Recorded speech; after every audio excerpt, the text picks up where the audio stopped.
जय गुरु जी। नमस्कार दोस्तों, यह है आपका अपना प्रिय आरजे आदि कश्यप मुंबईचा माणूस और आपके लिए लेकर आया है आपका मनपसंद programme positive karma. Episode number है 340, 13 अप्रैल और मंगलवार का दिन। दोस्तों मैं शुरुआत करता हूं इस कार्यक्रम की कुछ इस प्रकार।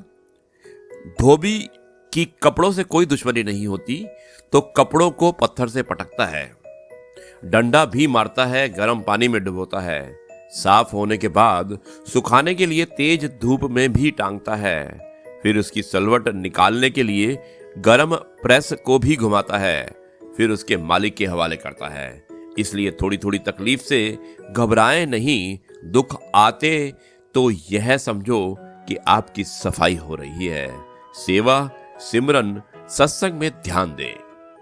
दोस्तों, दुनिया अच्छे लोगों से भरी पड़ी है।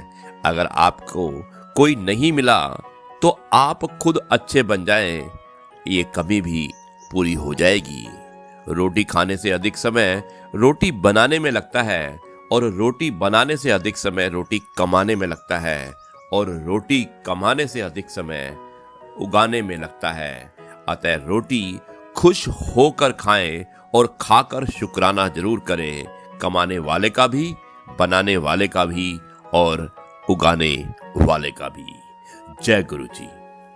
दोस्तों, आरजे आदि विशेष कुछ अलग हो जाए उसमें मैं एक आपको बहुत ही एक सच्ची कहानी सुनाने वाला हूं और मुझे उम्मीद है कि ये कहानी पसंद आएगी।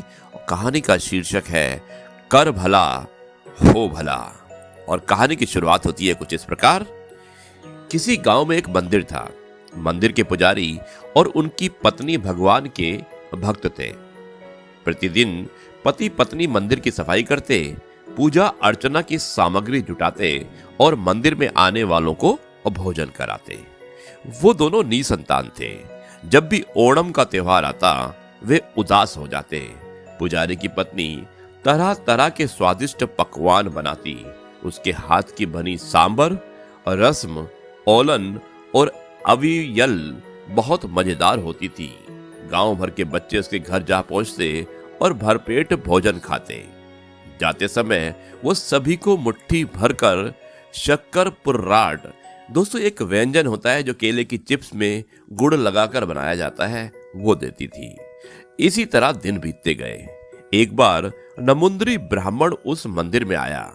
वो गरीब अपनी बेटी की शादी के लिए धन एकत्र कर रहा था।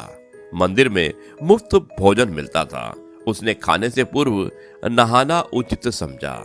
उसने अपने धन की थैली को स्नान कुंड के किनारे रखकर स्नान करना शुरू कर दिया। दोस्तों, स्नान करने के बाद जब वो लौटा तो थैली वहां पर नहीं थी। उसने सभी से पूछा परंतु कोई भी थैली का पता ना बता सका। थैली यानी कि जो पैसों की थैली थी। उसके बाद भगवान जाने थैली को जमीन निगल गई या आसमान खा गया। बेचारा रोता कलपता अपने गांव वापस लौट गया। कुछ समय बाद पुजारी की पत्नी झाड़ू लेकर सफाई करने आई। जैसे ही उसने गाय का गोबर उठाया तो थैली मिल गई। हुआ कुछ यूं कि जब ब्राह्मण स्नान करने गया तो एक गाय ने थैली पर ही गोबर कर दिया। गोबर से ढकने के कारण उसे थैली दिखाई नहीं दी। पुजारी की पत्नी ने बड़े यत्न से ब्राह्मण की अमानत को संभाल कर रख लिया।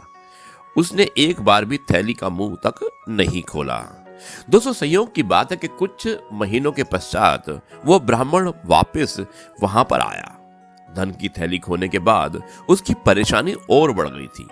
पुजारी ने ब्राह्मण को भोजन कराया, फिर उसने धन की थैली सामने ला रखी। ब्राह्मण मारे खुशी के रो पड़ा। उसने सारी कहानी सुनी और पुजारी की पत्नी से बोला, इस धन पर आपका भी अधिकार है, आप इसमें से आधा ले लीजिएगा। पुजारी की पत्नी एक धार्मिक महिला थी।